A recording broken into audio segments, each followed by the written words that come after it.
It's game day. It's game day, and it's finally frickin' game day. Up next on Dot in the Eye with Davis and Chad.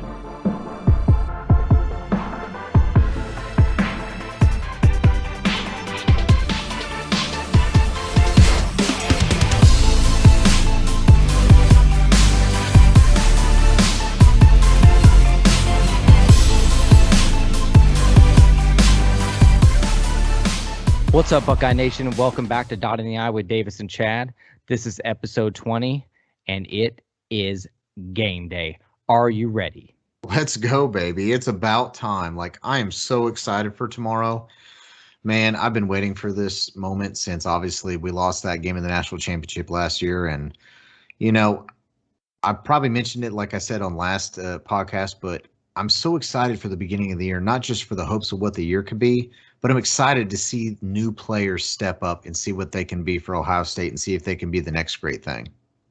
I'm so excited about the possibilities, man. Good and bad. Just the excitement of it and getting to see everybody out there on the field, again, and seeing what Ryan Day, to me, I don't know how you feel about it, but to me, I feel like this is the first year of Ryan Day. This is the first year we're fully Ryan Day. It's everybody he's recruited, everybody he's brought in. I slightly disagree on that. Who? Who's left? Okay, yeah. I mean, if you're talking completely everyone you still have some players that were maybe in the urban era that might chip in, but I get where you're coming from. But that would be different if Ryan Day wasn't already recruiting at a high level to begin with, and a lot of his recruits are already playing over the last couple of years. No, it's not, because half of Urban Meyer's guys were on our defense last year, and they sucked. Well, exactly. So what I'm saying is this is the first year of Ryan Day. Okay, I'll give you that. This is the first year of maybe all-out Ryan Day in regards to the players on the field. This is pretty much all his recruits. No more blaming Urban. No more anything. This is it. It's all him right here. All right. I'll give you that one. You know what? And that excites me because I think Ryan Day is a special guy. I really do. I don't know exactly what that means yet. I don't know. I mean, he's proven what he can do with quarterbacks. He's proven what he can do with offenses. And I really kind of like the guts that he has as far as play calling and it's just his overall swag, I guess you could say. But, defensively is where I have some questions. And I think this year he's going to get a chance to prove everybody wrong. Right. Well, okay, let me ask you this then. I guess the best way to start off this preview is we're not going to get immediately right to the specific game in Minnesota, but overall, I guess for this season, what are your overall expectations for this team? Or what is it, I guess, mainly that you're looking to see that may be different from last year? Because obviously, last year was a finicky season. We started late. We had minimal games. We had a lot of interruptions. We had players being held out. What are you looking forward to the most, or what are you really wanting to see out of this year? Well, first and foremost, I want to play a full season. I think that's got to be on everybody's mind. Second of all, I want to play Michigan. I mean, the fact that we didn't play them last year, it still irks me deep down in my core because that's just something, you and I have talked about it before that we grew up with, and it's just different. So to not have that was a low blow. As far as expectations for the season, I would like to win the Big Ten, of course, as usual, and I'd like to make the playoffs. I think it's realistic. Do I think that this team's going to go out and win a national title this year? Probably not, but do I think it's possible? Absolutely. There's a lot of question marks that we don't know. We don't know about the defense. We don't know about the quarterback. We really don't know that yet. But of course, every Buckeye fan wants to say we want to go undefeated and win the national title. But realistically, I'm just thinking about winning the Big Ten and sending these seniors off, like Chris Olave, especially guys like that, into the sunset was something to be proud of. Okay, it's funny that you mentioned about you obviously our end goal is we want to win the national title because that's where the program's at. But I'm not sure if we're there. It doesn't really feel like we're that hyped up to really win it. We're highly ranked to begin the season. We have a lot of high expectations, but do we really have the team that can win it all? And it's funny because I came across a Facebook, those memories where 4 years ago, 5 years ago that happened on this day, and I came across one maybe a week or two ago where I had mentioned in the 2014 season, right after I found out Braxton Miller, hurt his arm in practice and he was out for the season, I was texting, well, there goes the season. Well, lo and behold, that's the year we actually won the national title. So I have to be a little apprehensive to just automatically assume that, hey, whether it feels like it's that year or not, we have to kind of hold judgment a little bit until we kind of see how things play out. Because obviously that year, that was, barring especially the Braxton Miller injury, we didn't think we had any shot at anything. But, I agree. I have a lot of the same goals in regards to like, I want to win the conference. Obviously, we want to make the playoff and then kind of see where it takes us. But, I'm looking forward maybe a little more specifically to seeing how much our defense can possibly improve. Because as a true Buckeye fan, we really like to hang our hats on having a elite defensive team. I know college football's different this day and age. It's not 3 yards in a cloud of dust like it used to be.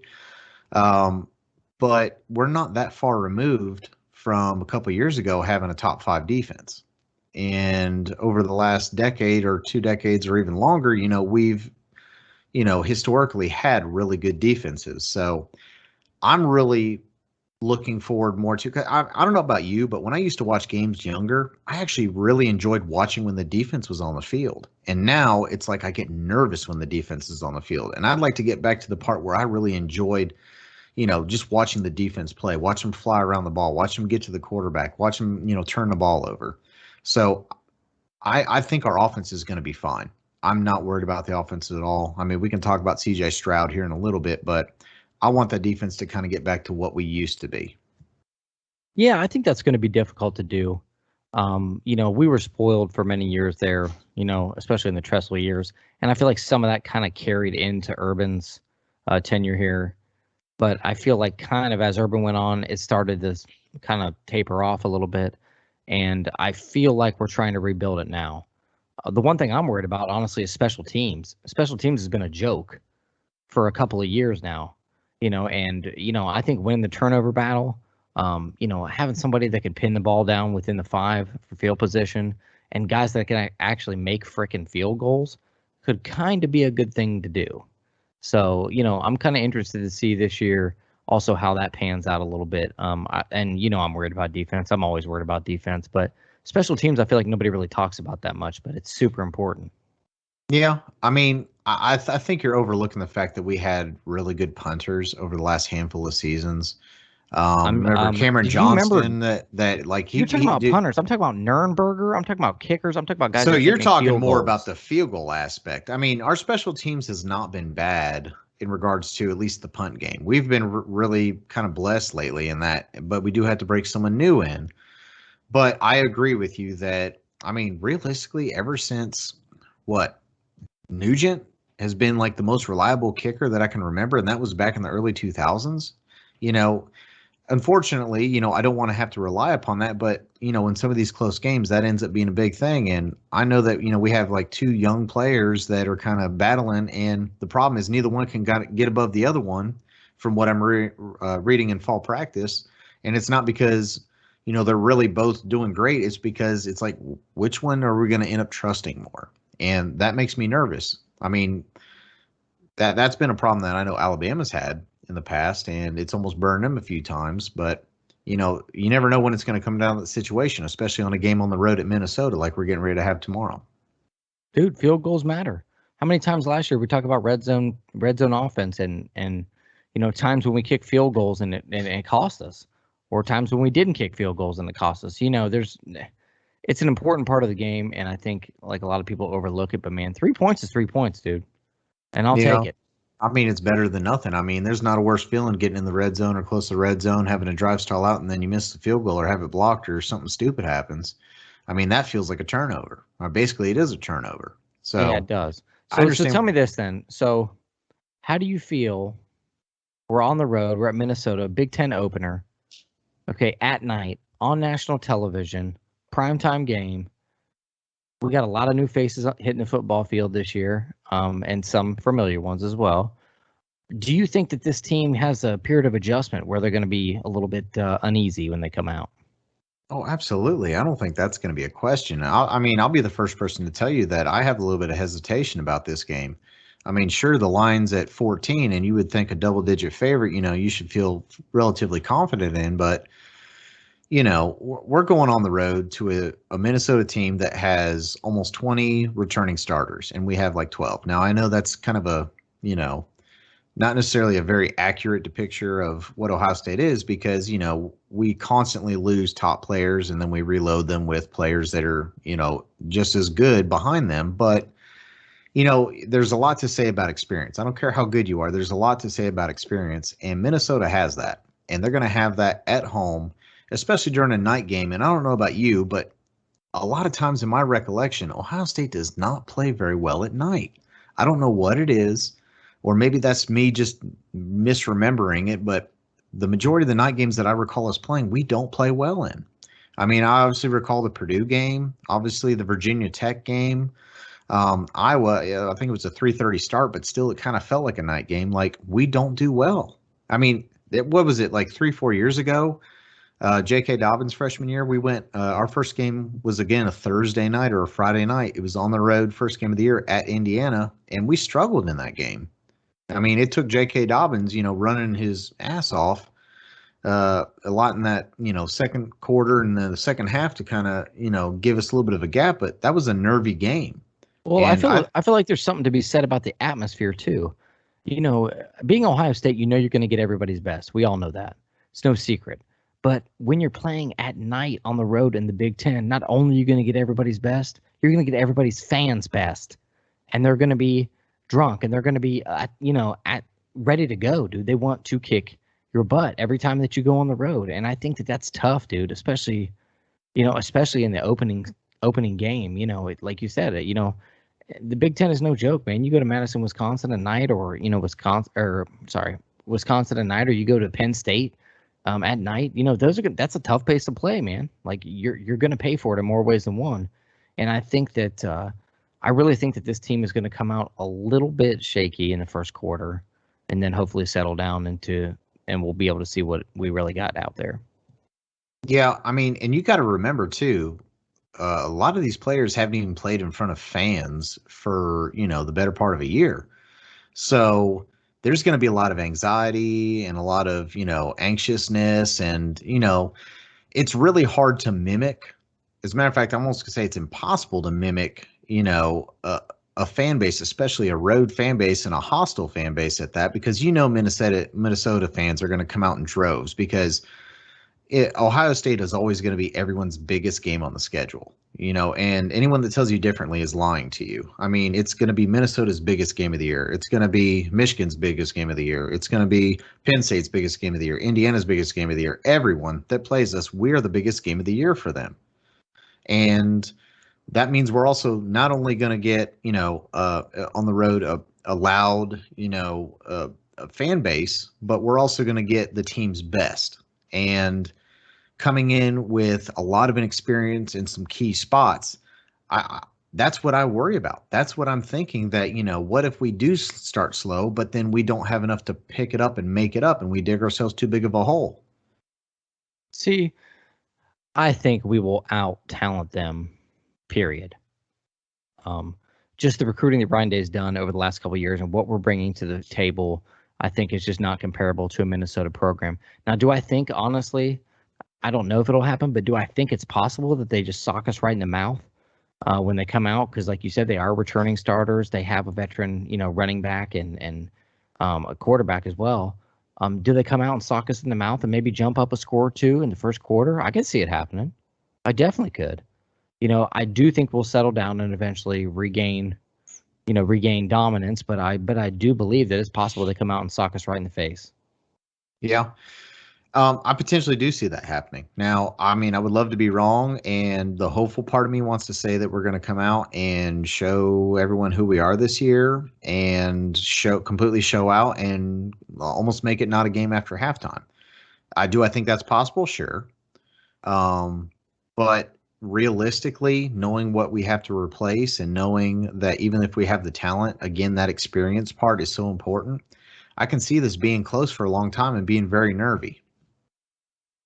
Yeah, I mean, I can see that too. I just, at the end of the day, I really believe that even if we're a little bit nervy and on defense and we give up a couple big plays, and even if maybe CJ, since this is his first real spotlight game, maybe he's not throwing the ball or placing the ball as well as he wants to. I still believe that at the end of the day, our running game is just going to take over. Yeah, It will. and I think that's the key part right there that you mentioned about this game that I feel the most confident because I think we have one of the best offensive lines in the Big Ten, if not the country. I think we have one of the deepest running back rooms in the country. And you match that with a mobile quarterback and wide receivers that not only can catch the ball but can block, but you have to play them pretty true up because they can burn you. I think that's going to open up a lot in the running game. And the good thing about having a good running game is you control the clock. So if we can establish that early on, I think, we should be able to handle this game no problem. But, what worries me more than anything is the little ticky-tack stuffs like, penalties or turnovers or stupid mistakes that, some of these younger players are probably going to end up making at some point because, there's a learning curve that can turn the tide really quickly in a game like this. So I'm sure that Ryan Day has communicated a lot of this and he's preparing as best we can. And I mean, the best thing we have going for us is we have elite going upon elite in regards to athletes in practice. So now that we've established the ones against the ones, offense, defense, they're seeing good talent that they're playing against. So it's not like they're going to go up against Minnesota and be like, oh my gosh, that guy's huge or that guy's, lightning fast. And I've not seen that in practice. They've seen it. But I think the environment, the anxiousness of finally getting back on the field, being in front of fans, that can probably alter that a little bit. Yeah, it can. And I think also, we got to remember, Minnesota's a tough team. I think they got some pretty high expectations this year, and I'm really anxious to see how our defense is going to handle their run. What's their back's name? It's like Mohammed Ibrahim, or I think it's Ibrahim. Ibrahim, well, he was. I'm pretty sure he was the. I don't know if it was the offensive player of the year. I don't think he was offensive player of the year, but he was maybe first team All-American running back. Something. I think he's like preseason best running back in the conference right now. He's a monster. Yeah, and I mean, what he is. You also have the quarterback coming back. I can't remember his name off the top of my head either, but I mean, he's been there for a lot of years, and you can almost kind of throw out last season a little bit in regards to, I guess, how they finished. But the season before, they were just about a top 10 team and had a chance to win the West, and they had all these same players. So, the potential's there. And I know Ryan Day has at least hinted to that in the media days and talked about, how good Minnesota, has been in the past and how good they can still be. And they have a really good coach. PJ Fleck does an amazing job. He gets his players to buy in to that system. He's a high energy kind of guy. And, there's just a lot there that gives me pause about this game. But like you had mentioned, go ahead. No one has said this yet that I've heard. Does anybody realize? I took a note of this earlier when I was watching because I looked at the depth chart for Minnesota while I was prepping for this podcast, and the entire offensive line for Minnesota is seniors, and most of them are fifth-year seniors. Dude, there's something to be said about that. The continuity of playing together that long. I mean, that's something to be said. You know what I mean? It's in any sport. It's just like, teams that my daughter comes across on travel ball that may be not even of the same skill level or maybe even skill level, but they played together since 8U and they kick your butt. Yeah. I mean, no, and I agree. Now, there is another side to that, too, is that if you have that many players starting as fifth-year seniors, that means are they good enough to move on to the next level, or did they just make the choice to continue to stay because they believe in the program and they wanted to stay another year? It could be both, but continuity but you're never going to see that with Ohio State because if they're that good, they're going on to the next level, and then the next guy up is literally maybe a year or two away from being on that same level. So it's true, but continuity makes up for a lot of that. Absolutely. I completely agree with that. And honestly, if you look at our offensive line and even some of our defensive line, like, most of our losses is at, the quarterback, the running back, and the linebackers, and some of the defensive backs. Like, it's not as much on the lines. And I think line play, especially in the Big Ten, is probably the most important thing. If you can establish the line of scrimmage and dominate that, See, I've always felt like continuity is what gives teams like Minnesota, Indiana, and stuff like that a chance. Because the thing is, dude, you have to admit, on Ohio State's team, continuity is not something you really come across. We have guys that might be here for a year or two, and they're going to the next level. And there's another guy to plug and play right there. Or now with the transfer portal, you got a guy coming in from here, a guy coming in from there, and they might be here for a year. You know what I mean? Or maybe two. But at the end of the day, you don't have guys playing together for 5 years at Ohio State. It's just not happening. So I feel like that's an advantage that we don't get somewhat for these smaller schools, and that they can build a program that way. And maybe they don't have exactly the same athletes we have, but they've played together for a long time, and that makes up some of the gap. Yeah, honestly, you're completely right. I mean, if you think about Trey Sermon last year, he came in obviously, as a transfer, and he really didn't get going until about the fourth or fifth game of the season. And there's just some continuity there. And that's another reason why you'll see some of these programs like Minnesota and Purdue or Indiana that, it's like every, 2, 3, 4 years, they'll go in this cycle where they have a really strong team. It's because they finally build up the continuity. They may not necessarily have as much of the talent that Ohio State has, but they'll finally build up the continuity and be super competitive. So you're completely right with what you're saying. Say it again. Say I'm it not one more going to say time. it again. I'm not going to say it again. I'm not gonna lie, dude. I got a little tingle Well, down the old. listen. There's a reason that we're doing this podcast together, because at some point you had to be right about something, or else we wouldn't be friends in the first place. Yeah, I guess you're probably right. I mean, I'm about 0 for the century right now. Yeah, if we'll get to the prop bets later in this, but if anyone remembers from last season, I don't think you won a single prop bet, to be perfectly honest with you. I feel like I'm batting about like 0.3. I think that's being favorable. I think that's being favorable. Dude, But okay, so how about this? And I know we got prop bets, but I wanted to ask you probably what everybody around every water cooler is asking each other today. And that is, what's the score going to be, dude? What do you think the score is going to be? okay, so I'll be perfectly honest. I haven't even really prepped to give you an answer, so it's going to come a little bit, I guess, in jest or kind of how I'm feeling this particular moment. And I stay really up to date with kind of what's going on. I follow a lot of not just the recruiting stuff on Twitter and Facebook and all the articles I can read through 11 Warriors and Letterman Row, but I try to do some of my own analysis based upon maybe what I've known from previous years, even though I know they say you can't really base that off previous years, but I kind of see this game. Maybe I have a lot more anxiety about it than I think the team really will. And I think maybe I'm just a little more hesitant just because I think, losing a quarterback as good as Justin Fields is really difficult.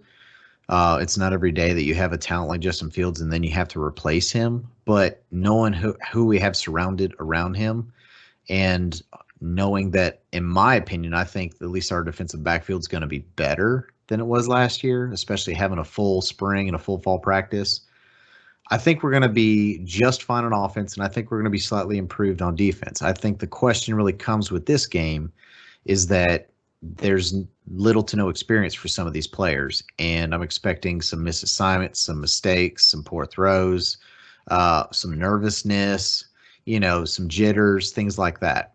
So strictly because of that, I'm probably going to have this game a little bit closer than I would like to call it. But I think the spread's at 14. I think we cover it. I don't know if we cover it by a ton, but I think we do cover it, and it may take the entire game to finally cover it. But I see our offense still getting ours. It may be more through rushing this time around. I think they may be a little bit more conservative with what CJ Stroud can do before they open him up.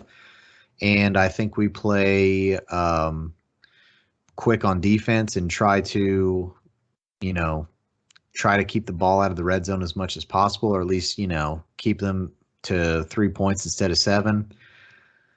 I see it more like a 38 to 17, 38, 21 in that range. I'll call it 38-17 just because I'm going to put a little bit more belief in the defense. Okay, so we're close. For me, I think it's going to be some of exactly what we talked about. I think we are going to come out a little bit flat. That's my prediction. Not flat per se. I think we're going to come out a little bit nervous, and I think that Minnesota, based on the experience that they have, I think they're going to jump on us a little early. Now, I'm not saying that maybe they're going to even take the lead. I'm just saying they might keep us at bay a little bit. I do think with their running game, they have the ability to keep us on the field a little bit. So I think time of possession might be a little bit lower than we think. Because of that, I'm calling the game 38-24 for almost the same reason you are. I think we're going to be right on the spread. I think the spread was dead on when I thought about the score. I think we're going to give up a couple long plays. I think we might give up a long run, maybe here and there. And eventually, I think we will right the ship. But I think there will be some damage done in that process. And I do think, like you said, I think we're going to score. I do believe that Ryan Day remains balanced as he has before. I really do think that we're going to air it out a little bit, and we're going to run it as well. It'll be pretty balanced attack. I'm just hoping that we can convert in the red zone. And I think we kick a couple field goals and probably end up, in the 38-24 range. Okay. So we're not too different there. The reason why this game gives me pause is, of course, because I can't forget the Purdue game several years ago. I can't forget the Iowa game. People don't forget. It's funny. I'll always remember those losses. The Michigan State game from 2015. I mean, even though Michigan State was a good team that year and they did end up going to the playoffs, like they were not better than us. And it was poor play calling that day. And it's just, anything can realistically happen. I'm hoping that at least the weather's good. From what I understand, there's not supposed to be anything crazy tomorrow. I haven't really checked it lately, but I haven't looked either. Because that's another factor that I really didn't take into account. Now, of course, I'm down in Kentucky, so up through about noon today, we got the remnants from Hurricane Ida, and we got quite a bit of rain here. But none of that's going to hit more up in the Midwest. However, weather's always going to be a factor as well. I mean, that's one of the things that got us on. At least that Michigan State game that I can remember, it was like really rainy and we kept trying to throw the ball, and it was like, what the hell are you doing? Run the ball. You got Zeke Elliott in the backfield, run the ball. But that's kind of my pause with this Minnesota game a little bit, is because maybe, I'm hoping history doesn't repeat itself. There's always a possibility of that, but I really don't think that Ryan Day is that kind of guy. I think that the one thing I will give about him is I think he's kind of a little bit unpredictable. Urban, you kind of, Jim Tressel, you always knew. Urban Meyer, I feel like I kind of knew. Ryan Day, I feel like could go off at any minute.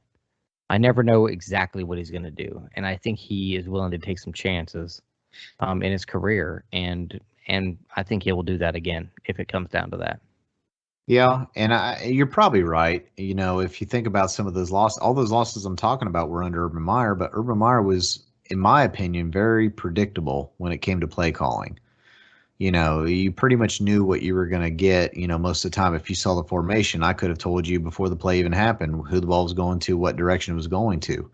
Ryan Day is a lot more, I don't know if creative is the word I'm looking for, but he's a lot more, like you said, unpredictable. Like, there could be a formation that you've seen once and then they run to the weak side of the field. And there's been some times we watch games, we're like, why does he keep running that side? Like, it's only getting, a couple yards. Like, what's he doing? But really what he's doing, he's setting the defense up for the same thing to hit one over the top. And, that I think he's a great play caller. I like how balanced he is. I really like his short passing game. I think that's probably my favorite play calling that he does. He does pass the ball quite a bit. I don't know if it's quite 50-50. Definitely passes maybe a little bit more than he runs.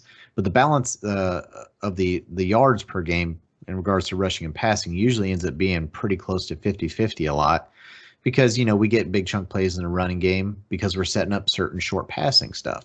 And then we get, some of the longer passing game going because we have him playing up because we get some of the running. I think he's really smart, and there's obviously a reason why, coming as almost an unknown to Ohio State's head coach, why people believed in him so much. And I think it's been apparent the first 2 seasons. I mean, he's not lost a game in the regular season the first 2 seasons so far. His 2 losses are to Alabama and to Clemson.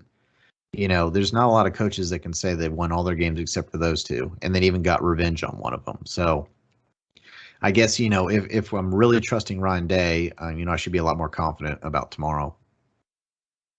Yeah, I just don't think you can fully put it on Ryan Day because I just have this feeling, dude. I have a feeling about the defense, and I hate to keep harping on it, but I still think that when Ryan Day talks about the defense, I can tell in his voice it's not where he wants it to be. And I don't know if it's there now. I'm saying that I just feel like he's trying his best to trust the people that he put in charge to do the job, but I don't know that he fully believes it. I've always felt that way when he talks about it. And you're probably right. But at the same time, it could also be a part of Ryan Day knowing where he's at and knowing what the expectations are. And for him to say that the defense is where it needs to be when we clearly have seen that it hasn't quite been there, he's probably aware of that. So I'm not looking as much into that he thinks our defense is going to be terrible. I mean, we have the athletes. We have some coaches there that are proven. Kerry Combs is still a proven defensive coach at Ohio State. I just think, we really took a big step back last year, but we had a lot that we were handcuffed by last year. So I'm expecting it to be, I wouldn't say significantly better, like elite top 5, but I'm looking for it to be good enough that matched with our offense that is probably going to be top 5 in the country, that it's completely manageable. Now, are there some times that we may have to get into some shootouts a little bit? Maybe. And I'm never really comfortable being an Ohio State fan seeing us win 42-35. I'd rather it be, 35-7. I feel a lot better about those scores. But at the end of the day, as long as we can still look, pretty good and we can keep winning our games, ultimately that's the goal. I guess only time will tell. Well, hey, I want to talk to you about our favorite thing to do, and that is our prop bets for this week. Absolutely. So for those of you who don't know or might be a new listener, we do our prop bets every game week. We'll come up with 3 prop bets that we create. Sometimes we pull maybe some betting lines or something offline. A lot of times we just kind of come off these with the top of our head. And we try to find something we disagree upon, which usually happens quite a bit. This time we had a little bit more of a difficult time disagreeing. I think it's just because of the uncertainty of what we're going to look like this year. But we typically come up with 3 prop bets, and whoever wins 2 out of 3 or wins all of them wins the bet for that week. And we normally put something on the line each week. I think starting out, we'll start a little bit easier, and we'll kind of start out like we did last year. So the loser of the prop bet this week has to do what, Chad? They have to come on the air and talk nice about the other person for the entire podcast. And I'm talking about royalty compliment. I'm talking about, I want this person to go out and be like, you know what? Maybe I'll just quit my job because I'm obviously a superior human being. Maybe I'll just quit my job and move down to the beach somewhere. You know what I mean? Because that's what I'm doing. But on the air, I do want to say this. For those of you that listened last year and know that I've lost a ton of these things and I still owe like all of the stuff that I need to do. I did cross one off the list by default this year. I've actually bought a set of irons off of my friend Ben Davis, at least who I thought was my friend. I bought a pair of irons for him, and he brings them down all shrink wrapped on vacation. And I'm like, man, this is great. Didn't even clean them. They were dirty as all get out. And why were they? And why were they dirty? Why were they dirty? Why because you played with them up until the day you brought them down. Or it's because you lost a prop bet, and when we were in person together for a game, you were supposed to clean all my golf clubs with Evian water. Don't you dare lie like you're that maniacal. You did not think of that. You just were lazy, and you played with him a week before that, and you said, the hell with it. He can clean them when he gets Regardless what the reason is, you never paid up on it, so I gave you the clubs that you didn't clean, and you got them in the condition you deserved them in. So by default, I have crossed one off the list. Well, and you crossed the other one off the list, and you lost this same bet earlier in the year last year, and you had to get on and talk nice. But you did about a good 2 minutes of kissing my ass, and then after that, we went right back to arguing. So, True. Yeah. but anywho, so here's the three prop bets that we came up with this time. First one is, do you believe that Ohio State will have a 100-yard receiver in the Minnesota game? And Yes. Chad says yes. I say no, and it's not that I don't believe we can. My reasoning behind that is that I think they are going to be a lot more careful with what they put on CJ Stroud's workload, and I see a lot more running in this game. And barring a big time play on a wide receiver, I think best we got is maybe an 80-yard wide receiver. So Chad says yes, I say no. I say I think it's going to be either Chris Olave or Garrett Wilson, and I think that they are not necessarily long passes, but yet passes that they break for long gains. Yeah, and I mean, again, I agree the potential's there. I just think the play calling for this particular game on the road, first game for CJ Stroud, it's going to be really hard for him to be throwing that much to one receiver. Well, now that you're down 0-1, let's go to the next one. Yeah, we'll see about that. So next one is we're going to have a CJ Stroud prop bet, and we're going to go on the basis of, do you think CJ Stroud makes a mistake and throws an interception on his very first game?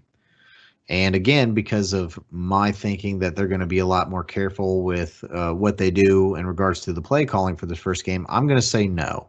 I'm going to say that he takes care of the ball. They're going to try to play smarter, keep things in front of him, maybe a couple shots downfield. But I also think he's a better passer than people are going to give him credit for initially. So I say no interception. I'm going to say yes. I'm going to say he's a brand new quarterback on the road in a hostile environment at night on national television. And I think that he's going to either underthink or overthink some things. And I think he's going to make a mistake. Not that it's going to be bad. I mean, maybe he's not going to be Justin Fields and not throw a pick darn near all year up to the end. But I do believe that he's going to make a mistake in the first game and throw a pick. Yeah. I mean, again, something that I can definitely see happening. But again, I'm going back to the fact that I just don't think they're going to try to put him in a scenario where that happen. But then again, I mean, it could be on a safe throw and someone could get through into the backfield and tip a ball, and hell, a defensive lineman could pick it off. I mean, should we even do a third one now that you're down 0-2? Absolutely. I mean, sometimes I like to save face, or at this point, you might be down 0-2. So at this point, should we even do another? All right. Yeah, so this one, I've never saved face. Let's do one based on Minnesota's offense. Let's do one based off of, do you think that Minnesota will get at least 250 yards of passing? And I think they will. And here's my reasoning for that real quick is I think over the duration of it, we're still breaking in some new defensive players. The linebackers are very new, which means they can very well dink and dunk us a little bit underneath and kind of, do these short passes, kind of keep drives going, maybe hit a couple big ones on us. But, man, over the span of a game, it's really hard to kind of almost keep it under 250, especially with a quarterback that's kind of a veteran at Minnesota. So I think they throw for at least 250 yards on us. See, I think the opposite. I think they tend to lean towards the run with what they have, and I think they try to run the ball a little bit more. I still think they will throw the ball.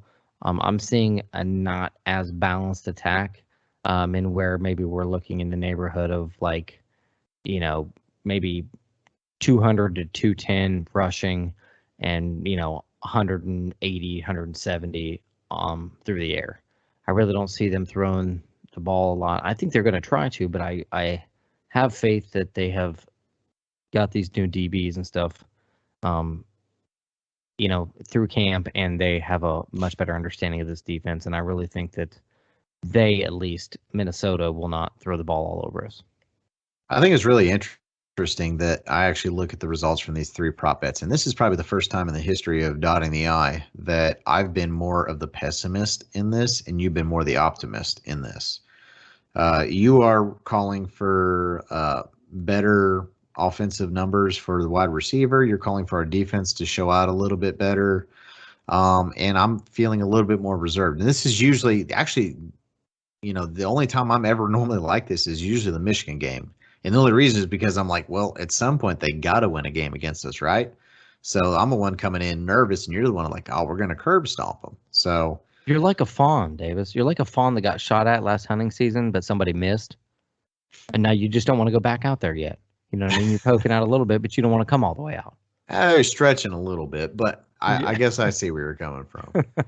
Well, ultimately, I'm super excited that the Buckeyes are back. College football is back. And regardless of the outcome, we're just so Don't looking say forward to regardless of the having. outcome, we're going to win. Well, obviously, I want to win, but I'm saying in regards to the podcast and getting to talk ball with my best friend and, us getting to post this stuff on here, like, this is such a blast. We enjoy doing this. We plan on doing this for as long as people will keep listening. Hell, if people quit listening, we're going to still probably do it. I mean, it's just a blast. We love our team. We love the Buckeyes. We love talking them. And, at some point, we'd love to see this thing grow into something bigger and better and, have a lot more interaction, and who knows where it could go from here. But I'm super excited, man. And who knows what's going to happen this year. It could be a crazy year. I agree. Hopefully, maybe at the end of the year, we'll be talking about something good. I'm just hoping we're talking about a full season, a full playoff, and hopefully it's getting somewhere in the postseason. That'd be great. But either way, I'm excited to start the season and more excited to restart the podcast. So until next time, Davis, tell them where they can find us. Yeah, so guys, like always, we're on Facebook and Twitter, our social media accounts, and I really, suggest you guys really reach out to us. Be interactive. We'd love to kind of hear some of your score predictions. We'd love to hear from you. We're hoping some episodes in the future will start pulling information from things that we do on social media, things that we hear from you guys, maybe things you want us to talk about, or give out some mentions about scores or predictions, things like that. So definitely reach out to us. Let us know what you think. But to catch podcasts, if you want to listen to them, usually the best way is we're on every single streaming service. We're on Spotify, iTunes, iHeartRadio, Amazon Music, all those different things. And I do post them on YouTube as well for those people that don't have streaming services. So check us out, give us a listen, and hopefully we will catch you next week. Go Bucks. OH.